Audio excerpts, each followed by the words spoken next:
Are you ready to take your business to the next level and make the money you want so that you can create the impact you desire? Then you're in the right place.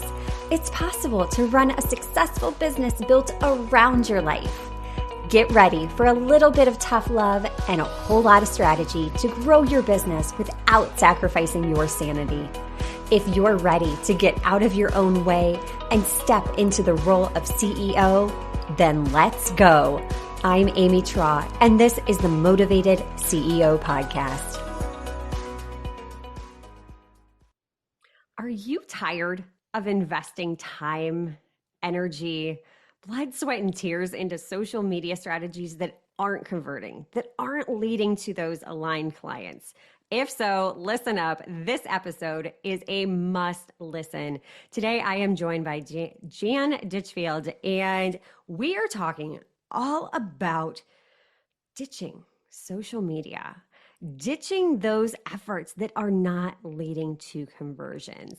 And she has done this successfully, and I'm excited to pick her brain as to how we can integrate this into our own businesses so that we are really protecting those valuable assets. Jan is an award-winning business strategist and podcast host. And with that being said, Jan, I am so excited to have you here today. I am so happy to be here, Amy. Thank you very much. Oh my goodness, absolutely. So let's dive right in. This concept of ditching social media, what made you decide, you know what, I'm going to do it my way. I'm done spending hours on social media. I think for me, what it really came from is I am a data-driven person. So I spend a lot of my time watching numbers. I am all about back-end systems. I teach the boring parts of business, so I follow the boring things. And for me, it was really came down to I was teaching in one of my mastermind and talking about, watching to where your leads are coming from and being really conscious about putting your effort where you're actually seeing return on it. And then I audited my own work and I was like, this is not where my leads come from. This is not where I get a return. Why am I continuing to do all of this work when I could be putting it in other areas that serve me better? And that's really where it came from. Plus feeling like a little bit of friction, right? I'm not enjoying it as much as I used to. So it's my business. I'm allowed to step away from it. Yeah, and I think a lot of us don't give ourselves that permission. We know something's off. We feel that friction, but we're so attached to it that we don't want to give it up because it's those little dopamine hits, right? Like it's that instant gratification. But when you take the time to really zoom out and look at the data, it's obvious. Like, wait a minute, what's working in my business? What's not? And I feel like that's a missing piece that you just described there for so many business owners. Like, what's actually working for you and your business? And we forget that we have that control. Now, is this to say you don't have any social presence now, or are you still leveraging it in your business, but strategically or in a different way? I'm still there but it's very strategic how I'm using it because I didn't want to make a full departure off of it because one, I have so much content that I've created and I just don't want to have my account basically kill my own account. But also I have a lot of people there who do engage with me. So for me, it was all about dropping the feed. That's what I put my effort and energy in saying, I'm not going to go there anymore. I'm going to stay in stories and be more strategic how I use it, but not feel pressured to show up daily.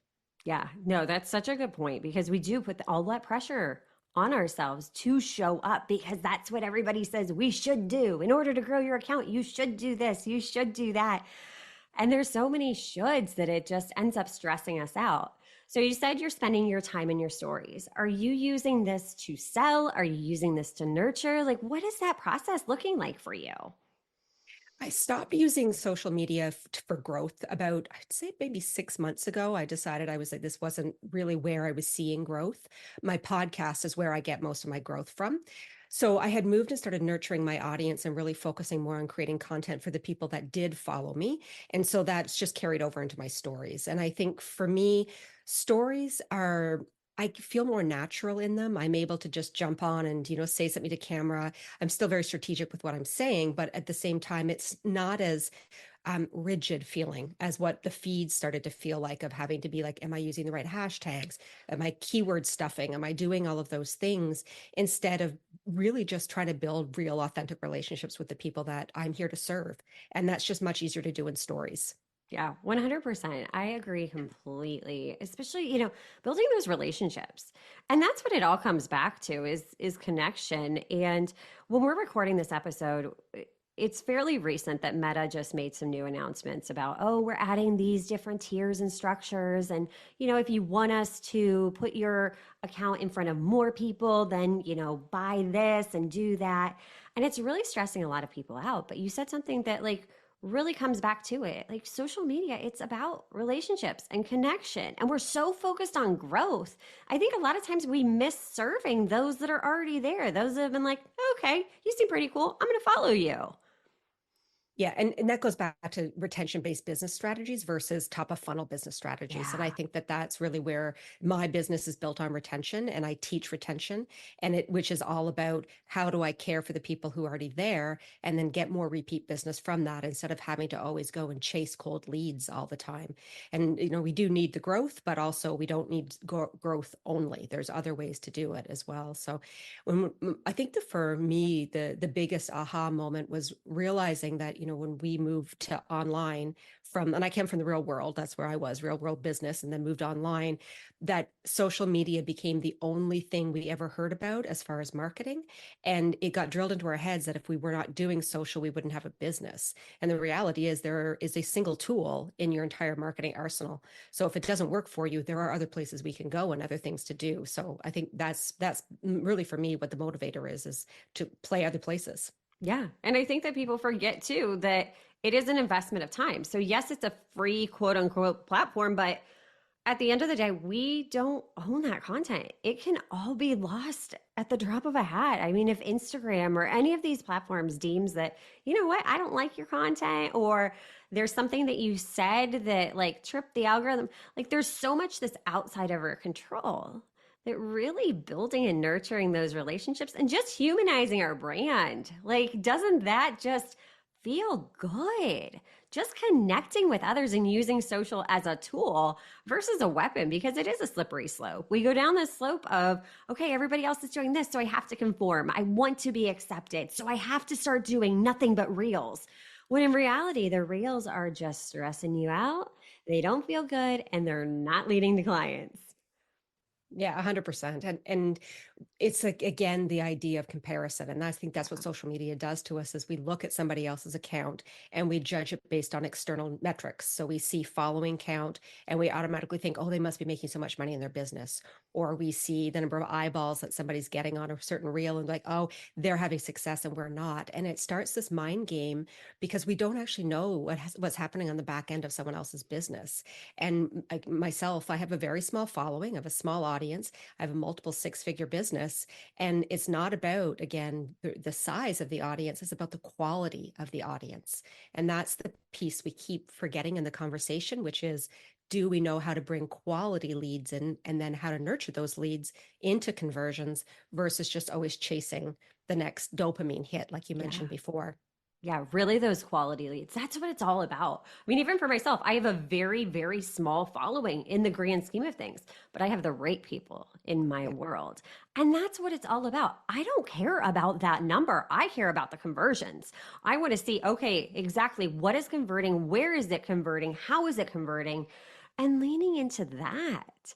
And for me, something you mentioned too is your podcast is a very big piece of your business, and so is mine, because this allows us to really build that know, like, and trust, provide value, really like all encompassing all of these things. And then that's my long form content. That's what I use to create all of the other content from. So now business gets to be fun. It gets to be easy. And I'm not just going, oh my gosh, I have to post something today. What am I going to post, to get 3 likes? No, I would rather have a really small, engaged audience than tens of thousands of followers that are never buying anything. Yeah, exactly. And the thing that I always say about my podcast is like, this is my opportunity for people to really get to know me, but Yeah. also for me to show how much I know on my subject matter. And I can't teach in 8 seconds on business the way that I can on off my show. Like there's nothing I can say or do in 8 seconds to help somebody's business get better. There's just, and I wouldn't even lay claim to that because it's not what I do. It's, business, as well, it's much more complex than what a reel allows us to do and talk about and engage with. And I just don't want to be the person that's, trying to, you know, dull down the importance of actually learning how to do business well. And it's just not, I can't do it on social. Other things I can do on social, like I like doing funny things on social, but when it comes to actually showing and helping, that's definitely through long form content for me. Yeah. I would love to hear your take. What's your take on trends and trying to go viral? Well, I've never been viral, so I don't know. Same. Maybe if I was viral once, I'd have a different opinion on it, but I don't, so I've never. Again, I think it's just tactic chasing. And one of the things that gets caught with tactics is that downward slide that happens where people get stuck in the messy middle because there's a natural dip that happens in business for all of us at some point, no matter how long we've been doing it or how much success we have. And when that dip happens, what most people lean into are tactics and trends to try to get things out again instead of understanding that that's a time really of an inflection point when I need to learn how to do business differently. So the more you do the tactics and the trends and the chasing and everything, the further you put yourself into the hole. So I'm not a fan of them. I think it's just quick wins. I think they're promoted all the time to women very differently than to men as well, because women are marketed to differently. We're encouraged to do more of the fluffy things like, follow your dreams and don't worry about the money. It'll just all happen. And I'm the other end of being like, no, no, no, let's write a really solid business plan and be very strategic about how we're going to get the money. And then you still can be passionate about what you do, but you can pay your mortgage at the same time. So to me, trends and tactics aren't the thing that are going to get you there.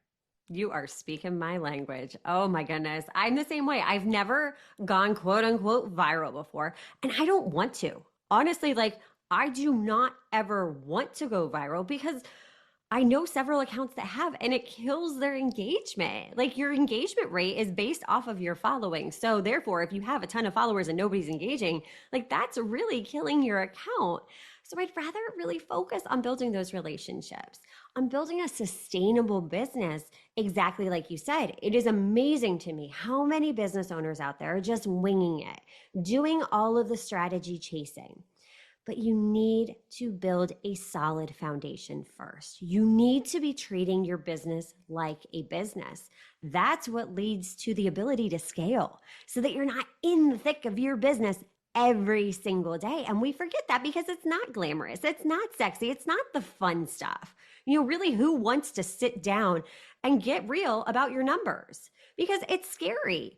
It can be very scary for a lot of business owners because we're starting to tie that to our worth. And it's like, no, you don't need to tie your number in your bank account to your worth. It's all about strategic and getting curious.